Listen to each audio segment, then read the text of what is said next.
Super Saravana stores.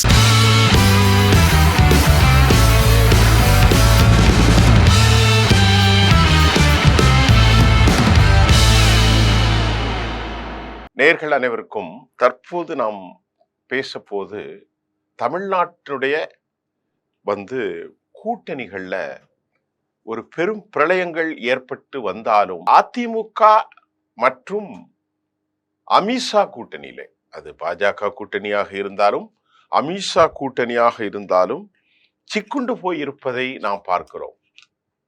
அதுல தமிழ்நாடு எலெக்ஷனுக்கு அப்புறம் திரு பழனிசாமி மாற்றப்படுவார் என்று ஒரு பெரிய பங்கர் பஸ்டரை குண்டை போட்டிருக்கிறார் தமிழ்நாடு முதலமைச்சர். இது பாரதிய ஜனதா தான் அவரை மாற்றப் போகிறது, பொதுச் செயலாளராக அவர் இருக்க போவதில்லை என்ற செய்தியை பங்கர் பஸ்டர் குண்டை போட்டிருக்கிறார்கள். அது எதிர்முகாமில் இருந்து அவர் ரொம்ப சிரித்து கொண்டு புன்னகை மன்னன் என பூவிழி கண்ணன், யாரு நம்ம ஐயா OPS ரொம்ப புகழ்ந்தார். அவருக்கும் ஒரே சிரிப்பு. அதுல என்னன்னா, எனக்கு 3 முறை அதிமுகவின் கொடி கட்டி அதிமுகவினுடைய கரை கட்டி வேட்டியோடு முதலமைச்சராக இருந்த ஒரு மனிதர், ஒரு சாதாரண கவுன்சிலர் அல்ல, 3 முறை தமிழ்நாட்டின் முதலமைச்சர். ஒரு மனுஷி இறந்த பிறகு அவர் திமுகவில் சேர்ந்து திமுகவே வாழ்நாளில் 72களில் இருந்து 50 ஆண்டுகளுக்கு மேல் கடுமையான எக்ஸ்ட்ரீமா அவரை திமுகவினுடைய ஊழல்களை எல்லாம் பொதுவெளியில் கொண்டு ஒரு மனிதர் 54 ஆண்டுகள் கழித்து எந்த கட்சி எதிர்த்தமோ அந்த இதுல உட்கார்ந்திருப்பது ஒரு பக்கம். சரி, அதை விட்டுரும். இப்ப பாமக நிறுவனர் ராமதாஸ் பாட்டாளி மக்கள் கட்சி மீண்டும் வழியே இல்லாமல் திமுக கதவை தட்டி அங்க வீசிக்க அனுமதி மறுத்து, அது அல்லாம தற்போது அவர்கள் யாரோடு சேர்றாங்க, மீண்டும் மகனோடு தந்தை கூட்டு அப்படின்னு நான் சொல்லல, ஹிந்து தனது செய்தியை வெளியிட்டிருக்கிறார்கள். என்ன செய்தியை வெளியிட்டிருக்கிறாங்க அப்படின்னு பார்ப்போம்.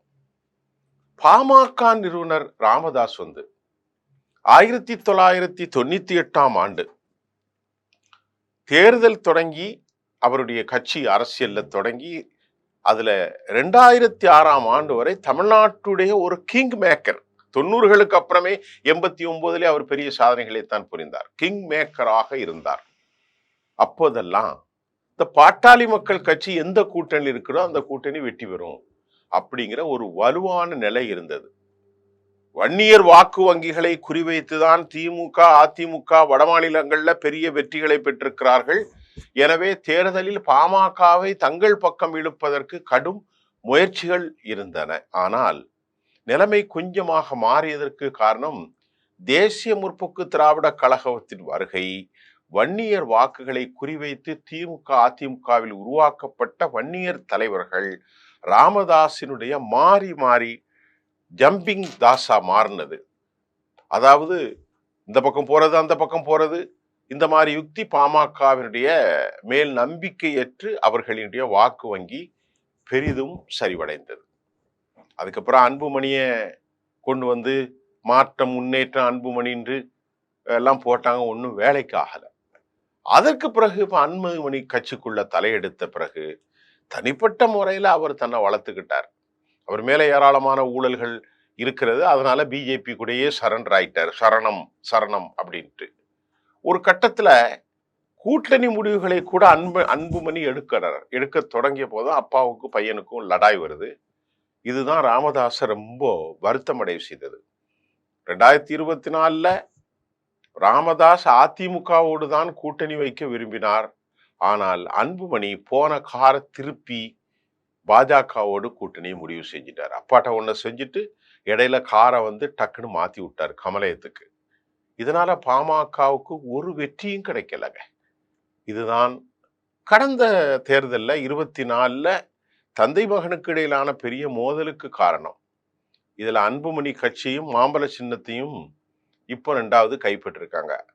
இந்த பிஜேபி எங்கெங்கெல்லாம் தமிழ்நாட்டுக்குள்ள கால் வைக்குதோ அந்த குடும்பமும் விளங்குற மாதிரி தெரியல. இப்ப இதுதான் பிஜேபியினுடைய அன்புமணியுடைய கட்சி மாம்பழ சின்னத்தை கைப்பற்றியது எப்படி?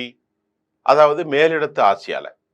இப்ப 2026 சட்டசபை தேர்தல்ல அன்புமணி மறுபடி தேசிய ஜனநாயக கூட்டணியில இணைந்திருக்கிறார். அது எல்லாத்துக்கும் தெரியும். அவருக்கு ராஜ்யசபா சீட்டும் கிடைச்சிட்டு. ஆனா 2 ஆண்டுகளாக அன்புமணியை எதிர்த்து பல்வேறு வழிகளில் போராடி கொண்டிருந்த அவருடைய தந்தை ராமதாஸுக்கு எந்த பங்கும் பலனும் கிடைக்கல.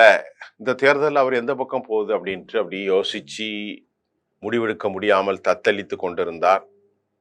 இத அவங்கள்ட்டே நாம கேட்ட போது ஹிந்து இவ்வாறு தெரிவிக்கிறது.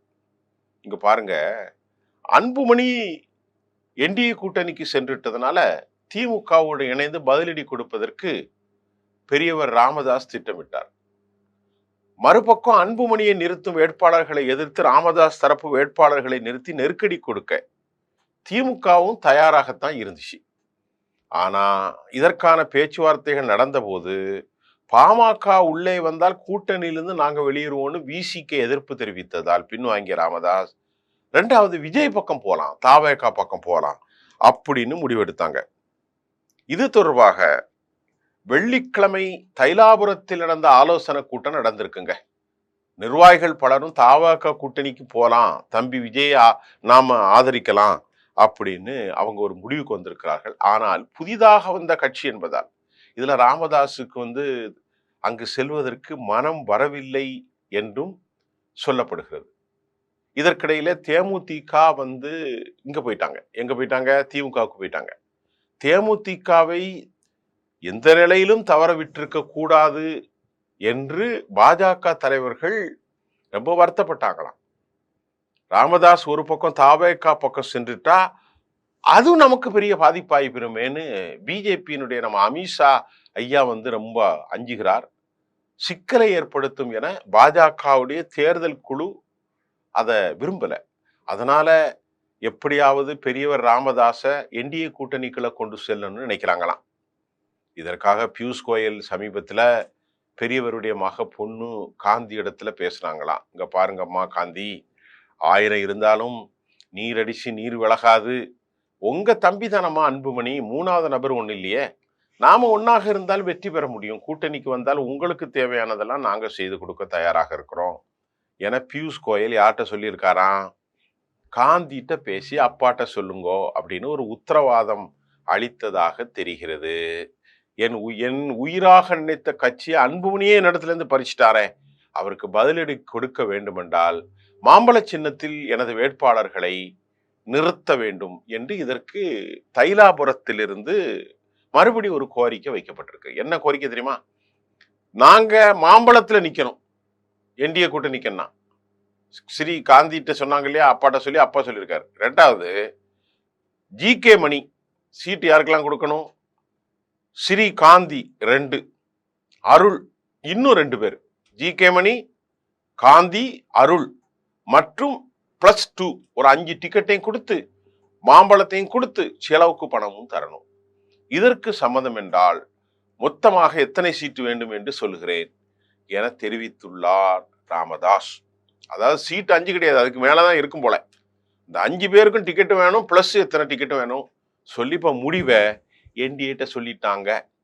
எனவே இந்த முடிவின் மூலம் மாம்பழம் சின்னத்தை தன்னிடமிருந்து பறிக்க அன்புமணிக்கு செக்கு வைக்க நினைக்கிறார் அப்பா.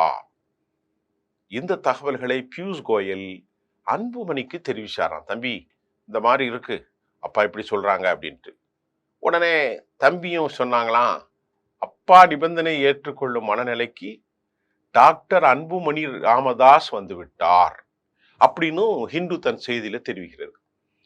ஆனாலும் அன்புமணி மீதான இந்த கோபம் ராமதாஸ் என்ன முடிவெடுக்க போகிறார் என்பது இன்னும் தெரியலங்க அப்படின்னு ஹிந்து புள்ளியோடு நிறுத்திருக்கு. இது வேற எங்கேயும் சொல்ல, ஹிந்து பத்திரிகையினுடைய செய்தியினுடைய விஷயத்தை நான் உங்களுக்கு சொல்லிட்டேன்.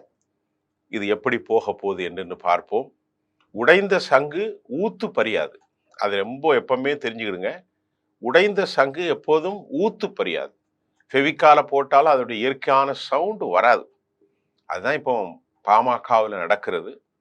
அப்பாவுக்கு எதிராக பிள்ளை, பிள்ளைக்கு எதிராக அப்பா பெரிய கேவலத்தை வெளியே வச்சு அவன் அம்மா அடிக்க போனான், இவன் அடிக்க போனான், அப்படி பேசினான், இப்படி பேசினான் என்றெல்லாம் சொல்லி கேவலப்பட்டு அது ஒரு பக்கம் வந்திருக்கிறது.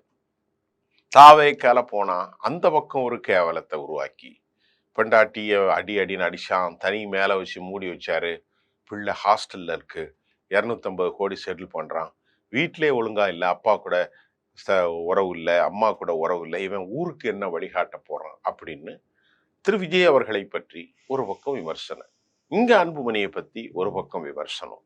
ஆக சொந்த வாழ்க்கையில சூனியம் வைத்து கொண்ட இவர்கள் பொது வாழ்க்கைக்கு வந்து ஒரு சமூகத்திற்கும் ஒரு இளைஞர்களுக்கும் எப்படி வழிகாட்டுவார்கள்? இதோட இன்னொன்னையும் சொல்லிடுறேன். ஏற்கனவே உதயநிதி மீது அதுக்கு ஒரு பலவிதமான விஷயத்த இந்த சினிமாக்காரங்க வைப்பாங்க. நம்ம இவர் இருக்காரு பாருங்க, நம்ம அண்ணன், நம்ம இவரு சீமான் ஐயா, அவரு விஜயலட்சுமி கதையை வச்சுட்டு இப்ப அவரு பெரிய அமைதியான நல்லவராக அவரு காட்சியப்பட்டு, அவருடைய தம்பி சாட்டை வந்து என்னப்பா இப்படி அந்நிய வச்சு வாழ முடியாதவன்லாம் அரசியலுக்கு வந்தான்னு இப்ப அவரு பேட் பண்றாரு. யாருக்கு எதிராக? தாவைக்காக்கு எதிராக. இப்ப நீங்க அப்படி கண்ணை பொத்திட்டு பாருங்க, யோக்கியம் எங்க வாரான் செம்பெடுத்து வைன்ற கதை, யாருமே யோக்கியம் இல்லை சார். இதெல்லாம் சொன்னா ரொம்ப அசிங்கம். ஒரு நாட்டுடைய மாடல் மேன், ஒரு டைனமிக் லேடன், அவனுடைய டிவினிட்டி இல்லாம இருக்கலாம், தெய்வீக சக்தி இல்லாமல் இருக்கலாம், பொது வாழ்க்கையில சுத்தமா இருக்கணும் அப்படின்னு எதிர்பார்த்தா அப்படி ஒரு தலைவன் இல்லைங்க. யோக்கியன்ல நல்ல அயோக்கியர்கள்ல கொஞ்சம் நல்ல அயோக்கியர்கள் யார் அப்படின்னு தேர்ந்தெடுப்போம் அப்படிங்கிற முடிவுக்கு தமிழ்நாட்டு மக்களும் வந்து விட்டார்களோ என்று எண்ண தோன்றுகிறது. நன்றி, மீண்டும் சந்திப்போம்.